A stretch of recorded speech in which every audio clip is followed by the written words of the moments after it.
Hello guys, welcome to back my YouTube channel. आज डाळ भात बनवला आहे. डाळ म्हणजे मसूरची डाळ आहे. रोज तुरीची डाळ असते, आज मसूरच्या डाळीचं वरण बनवलं आहे.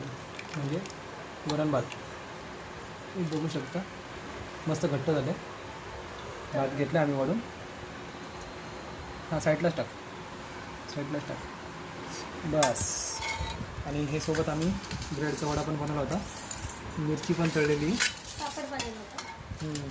आणि हे टोमॅटो केचप पण आहे इथे थोडंफार सोबत डाळ भाताला.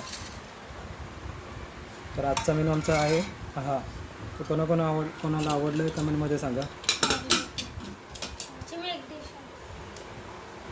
आणि आमच्या चॅनलला सबस्क्राईब करा.